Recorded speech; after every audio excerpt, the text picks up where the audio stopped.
Эми болсо спорт жаатында кабарлардан АКШнын Чикаго шаарында өткөн хоккей боюнча 9 жашка чейинки балдардын эл аралык мелдешинде жеңишке жеткен Бишкек шаарынын курама командасы бүгүн Манас аэропортунда келишти.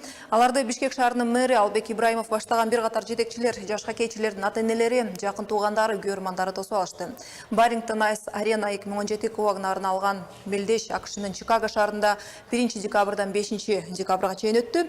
Ага АКШ, Канада жана Кыргызстандан 5 команда катышты. Бишкек шаарынын командасы 4-5тен өткөрүп, 3-өндө жеңишке жетти. Алар финалда Чикаго Айс Догс командасын булит эсебинен утуп, кубоктун ээси болушту. Мына ушул жаш хоккейчилер тууралуу Хоккей федерациясынын вице-президенти Эльзар Болотбеков менен кеп салган турабыз. Эльзар мырза, саламатсызбы? Кош келипсиз. Кандай барып келишти? Мына балдарыңыз тууралуу сурайын деп атам. Мыкты оюн көрсөткөн жаш хоккейчилер тууралуу айтып берсеңиз. Эми барып келгеним жаш балдарга бул алышуу аябай эле оор болду. 17 саат учуш деген бул кичинекей жаш организмге өтө эле мындай оор болот экен. Бирок балдар жер көрүштү, барып оюн көрүштү. Бул алар үчүн бир өсүшүнө бир чоң бир түрткү болду да.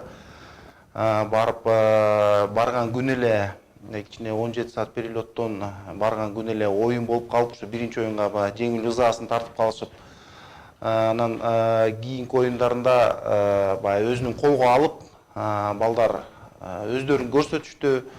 Кийинки оюндарын жеңишти. Анан ушу финалдык оюнда мындай бир кандай айтсак, бир кыргыздын бир өзүбүздүн бир характерин көрсөттү да. Ушу акыркы оюнда 5-3 утулуп атышып, оюнду теңеп 5-4 утулуп атып, акыркы мүнөттөрдө оюнду теңеп, анан ушу булиттен жеңип алып, бул билбейм, биздин кыргыздын эл үчүн, ошо кыргыздын хоккей үчүн балдар өзү билбей, бирок чоң түрткү берди да. Силер курама командасынын жаш өзгөчөлүктүү туурасында болуп турат. Командага чогултуп атканда кандай тандоо аркылуу алынат? Эми азыр биз хоккей өзүбүздөргө белгилүү болгондо хоккей анча өтө жайла элек. Калк арасындачы биз азыр федерациянын артынан ушу бир жакшы бир программалар түзүп, бир социалдык проекттерди кылып атабыз, ушу калкка жайылтуу боюнчачы. Эми тандоо бул бизде өзүбүздө болгон балдардан тандадык да. 30 бала болсо 30 баланын ичинен Нарындан карап көрдүк, Бишкектен карап көрдүк. Анан ошо балдардын арасынан 22 бала барыш керек болчу, бирок тилекке каршы Америка тиги конституциясынан виза албай калып, 13 бала барып келди да. Кыйындарды мындай ойнойм деген балдар тандадык. Мындай суроо берейин деп атам, атайын аларды ушундай эл аралык турнирлерге жөнөтүүдөн канча убакыт аралыгында даярдайсыздар? Анан аларга атайын кандайдыр бир мүмкүнчүлүктөрдү түзүлдү беле?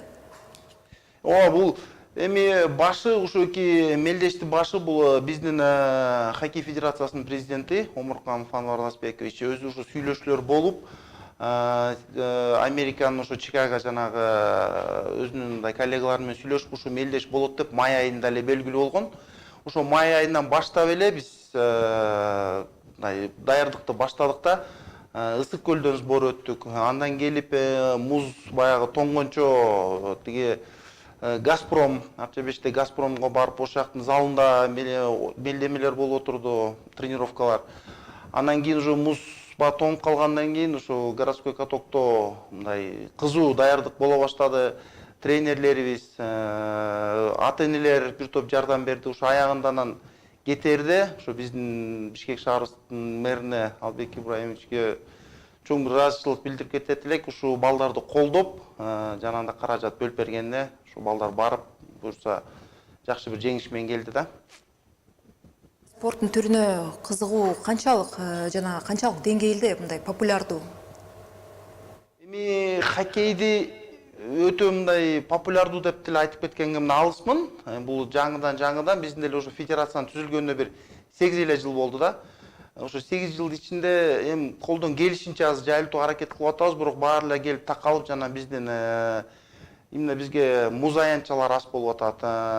Өзү хоккей өзүнүн оюу мындай өтө көп акчаны талап кылат да. Бир эле баланын мындай кийими эле бир $500 $1000 чейин турат.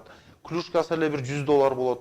Ошон үчүн бул биякта көбүнүс эме колунда бар ата-энелер гана балдарын бере алат да. Анан мындай Бая биз азыр дагы айтып атпаймынбы, социальный проект кылып, ушундай бир федерациялар менен сүйлөшүп, уже биздин колунда жок балдарга бир көмөк катары, бир гумпомощь болобу, же бир международный федерациядан бир жардам болобу, ушундай кылып бир хоккейди жайылтканга бир аракет кылып атабыз да азыр федерация.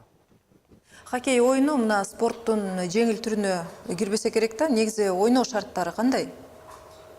Ооба, бул эми эң травма опасный деп коет, травмалар көп болот да хоккейдечи, жеңил эмес, оор. Бизде мен ушу хоккейди айта берем да, ушу биздин жана көкбөрү оюна салыштыра берем да, биздин кыргыз улуттук оюнубуз барбыз, көкбөрү. Бул муздун үстүндөгү эле көкбөрү да.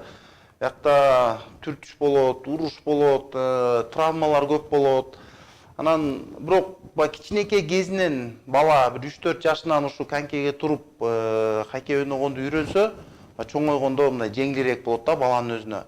Биякта координациясы да бар баланын, командный дух деп коет, ушу команданын ичинде ойноп, баланын өзүнүн мындай бир командный духту да воспитывать этет да ушу хоккей ойночу.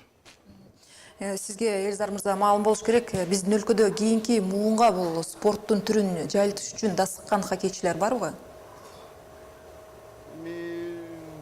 Азыр буюрса эми национальный сборный деп коет, биздин курама командадан акырын келе атышат, балдар өзүнүн атын чыгарып, мына Японияда болуп өткөн азиялык оюнда экинчи орун алып калдык, кичине жеңил ызасын тартып. Бирок азыр биздин жаш хоккейчилер ошо биздин курама командагы оюнчуларды көрүп, ошолорго мындай айтышат да, мен да ушу Адис байкемдей болсом, же Адлет байкемдей болсом деп, мындай балдар уже мындай равняются на них деп коет го. Буюрса, ойлойм бир ушу эле өзүбүздүн балдар бир 5-6 жылдан кийин Азия болобу, же бир дүйнөлүк чемпионат болобу, бирок өзүн ушу именно ушу эки возрасттагы балдар өзүн бир жакшы бир көрсөтүп алат го деген бир чоң ниеттебиз да. Элизар мырза, жеңишиңиздер кут болсун, маегиңизге рахмат. Жаш хоккейчилер тууралуу Хоккей федерациясынын вице-президенти Элизар Болотбеков соңку ийгиликтер туурасында бөлүштү, ыраазычылык билдирем.